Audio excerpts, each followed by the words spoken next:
Hello and welcome to episode 17 of the Like, Click and Share podcast. My name is Darren Winter and I'm the host, and with us is the wonderful Gemma Walton. How are you doing, Gemma? I'm all right, Darren. How are you? Yeah, doing great. Thanks very much indeed. On this podcast today, we're going to be talking about e-commerce, and hopefully that's what you want to hear because that's probably what you clicked on. And we're going to be talking about the importance of research before you start your e-commerce journey. So there's some of the things you should be considering if you've never done e-commerce before. So thinking about some of the things involved. It's not just about putting products together in a store and hoping people buy them. Um, we'll have a look at the customer journey. We talk about the importance of that and how you can understand what your customers view. And then also we're going to, well, Gemma's going to be talking about best practices for homepage layout and what to include, and also some tips about increasing sales as well for e-commerce. But this is a fairly compact podcast. We've got a lot to fit in, and sort of bear with us. So we're going to kick off with, or I'm going to kick off with research. So I had this down because when I'm helping clients with websites, the first thing is that you need to figure out what it is that you're selling. That sounds a really stupid question, but let's say if you're a t-shirt printer. So how many people out there are already doing t-shirt printing? There's loads already out there. So you have to think like, what's unique about you? Is it the designs? Is it the cotton of the or the fabric of the t-shirts? Is it for particular sports? What's the angle here? And that's really important because you need to assess your marketplace. So you need to do a SWOT analysis. So strengths, weaknesses, opportunities, and threats. So think about who you're going to be competing against. Have a look at their website. So the layout, design, the colors, price points. How do they sell? How many steps do you have to go through in order to buy it? What's the service like? Are there promotions and prices? So all those types of things. And at that stage, if you've looked at two or three competitors, you should be sort of listing down their kind of good points and not so good points. Those are your opportunities for you. The kind of areas where they're not doing so well. Those are the areas that you can kind of like really mop up on. And then in terms of your research, I've got some other notes here, and sort of think about how you're going to get your fee, how you're going to get your money. So who are you going to work with in terms of your payment processor? So if you're on Shopify do their own payment processing service, and they do that at a discount rather than use Stripe or PayPal. But if you're on Squarespace or WordPress, you can use Stripe and PayPal. PayPal is is trusted as a payment provider, but the fees can be quite high. I think they have reduced them this year, but they're still fairly high compared to most. Stripe typically is the lowest; it's 1.4% plus 20 pence in the UK. So definitely worth checking out. And the great thing about Stripe, even if you don't have an e-commerce platform, you can now create buttons on your website and then just create links within PayPal, and then you can just create your own links to get money. So it's really quite easy to set up. So definitely have a look at that. I'll make sure I can find a link, pop it in the show notes. Think about e-commerce costs. So how much is it going to cost you to set the platform up? So if you're on Squarespace, Wix, Shopify, you'll have to pay a subscription fee for that first. Look at the features, making sure that you got e-commerce included, because it doesn't always be included. So like Squarespace and Wix, you might have to pay a premium to go on the business plans. And then think about more practical things. So like, how are you going to get people to be aware of your products? So do you already have a mailing list? So, maybe 300-400 people or even more. Do you have a high amount of followers on your Facebook page that you can sell to, or are you starting from zero? There's no problem starting from zero, but you just need to plan in how are you going to find new customers, where are you going to find them. You're going to need to do some advertising. You can't do this all for free. It's too difficult. So, you're going to do digital advertising on Facebook, Instagram, Google Analytics. Google PPC. So, what's your strategy there? Is it going to be bricks and mortar? Is it going to be a shop? Are you going to be doing markets? You might have to use some leaflets or some big banners. So you need to kind of factor that into your costs.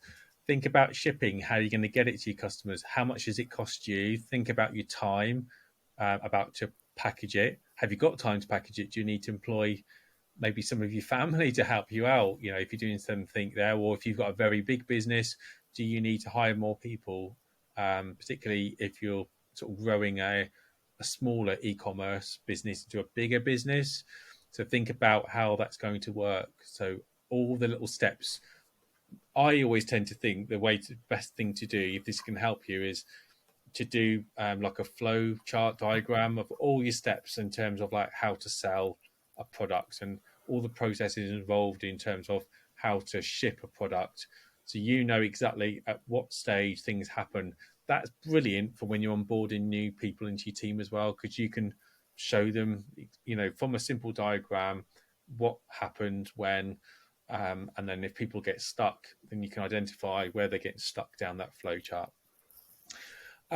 Kindly packaging is a big cost still. So if you happen to use a lot of cardboard, it's a lot of money. So look at that and maybe looking at ways that you can negotiate with your shipping solution. So in terms of volume, the number of units that you might need to try to gain or sell in order to get a discount. So that's also really useful to know. Make sure you've got insurance, and then kind of factor in a returns rate or, you know, deliveries that perhaps don't make it intact. So there'd be a percentage. I think I was looking the other day for the cost of apparel for fashion. So the return rate, I think, is about 25%. So then, if you're thinking like 25% of your fashion business, you're going to end up being people sending products back to you. That's a massive cost in terms of shipping. If you're providing that as free returns, if that's one of your unique selling points, that could, I mean, that you could go bankrupt quite quickly if you don't account for that within your costs. So just, you know, put that into your business plan about how that's going to work and where returns get sent to, how you're going to handle them, how quickly you're going to turn those around. These are all questions which are really important, but they work well as an FAQs page. And then kind of the next bit, and then I'm going to hand over to Gemma, who's going to talk about her side. So pretty much I'm doing one section, Gemma can do the other, but the other bit I kind of really wanted to talk about was the customer journey. So you need to really kind of focus on what the end result looks like in your mind before you even build it. You know, what website, your website, which website do you aspire your website to be like? So when you're inspired to start your business, or, you know, inspired to keep going with your business, you know, where do you want to be? And the website might not even be related to the service that you're doing at the moment. It could be something else you're seeing and thinking, I really like how they sell the features and benefits of the product with a video on the front and then like the products and underneath. And I really like how few steps it takes to, you know, find a product, see it, click on it and buy it. And how easy is it to buy?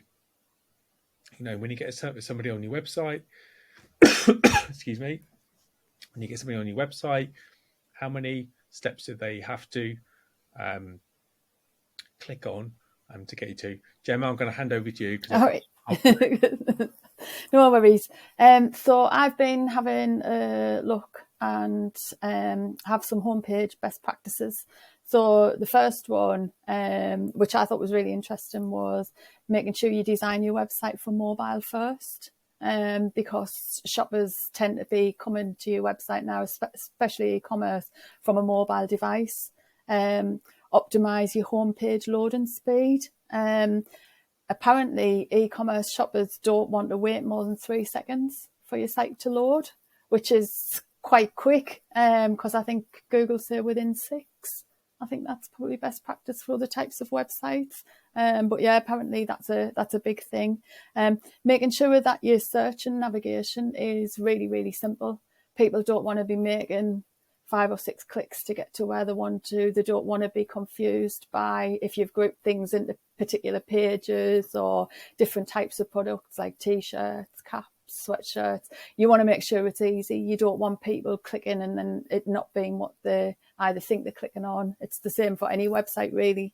Maximize the space above the fold. So making sure that you're promoting things that you want to promote there, highlighting your most popular products in that area, things that sell the most or things that are high ticket that sell well for you. Make sure you've got a really streamlined checkout process as well, again, because people don't want to be clicking and having to add loads of details, and make it easy for people to come back and buy again from you. So you want to provide good quality items, you wanting to provide a good service, you wanting to provide good checkout process, good experience for them on the website, a good customer journey. And then I've got a few different things to help to increase sales. So building your email list, so making sure that you've got a pop-up banner or some kind of promotional thing on your website that asks people to sign up to an email, whether or not that's to get a discount off something on your website, because you want to try and make sure that you can then have a good email marketing strategy. So you're reaching out to your customers all the time, you're telling them things that you've got on there to sell, making sure that this is personalized, and making sure that you've got your email marketing list split into different target areas, because not everybody's going to want to have the same email about the same products. People will have bought different things from you. Making sure that you have what's called scarcity tactics, so that people don't want to miss out. You're making sure that they are buying things, whether or not that's in limited supply, or you're giving them a discount that's only valid for 24 hours or 48 hours. Having things that you can upsell. So if somebody's bought a product, something that goes alongside it, or something extra that they might not have thought of. Again, optimizing mobile, making sure you've got your SEO plugins so you can see what people are using to find your website, find particular pages, find your products, making sure that you are on the right social media channels, you know where people are coming from, and showcase your top selling items. So making sure that you've got them on there as well. Integrating Instagram, because obviously you can do shoppable posts from Instagram business to your website as well with particular items. Making sure you've got your reviews on there. So whether it's product reviews or reviews about your company, how easy it was for them to purchase something for you, because that's really important. Live chat. I think we covered this during one of the earlier podcasts where we said people want to be able to communicate with you instantly. Now they don't want to wait for a response. They don't want to wait a day to hear back from you. They want to hear straight away. Retargeting. So if you're doing any of the ads, like what you said before, Darren, making sure you've got your Facebook pixel on there. So if somebody's looking at a particular thing, you've got your retargeting ads going on if they then move on to Facebook. Having multiple payment options, not just one. To make sure that people can, if they prefer to use PayPal. If they want to use Stripe, they can use Stripe. If they can basically pay whichever format they prefer, rather than just the one. And personalised messages. So if somebody signs up and puts their details in to register for your email list, that they get a little message that says, thanks Gemma for signing up, thanks Darren for signing up, because people do want a personalised experience. And I think that's everything.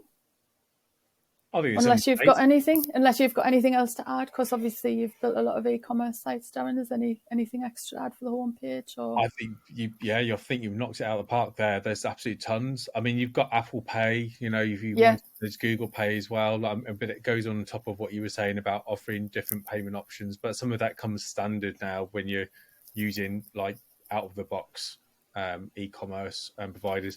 And I do want to say one thing is that I do still hear that people, I don't know why, I think it might just be, this might come from the web development community of builders, where there's this whole thing against out of the box websites, and there's absolutely nothing wrong with it whatsoever.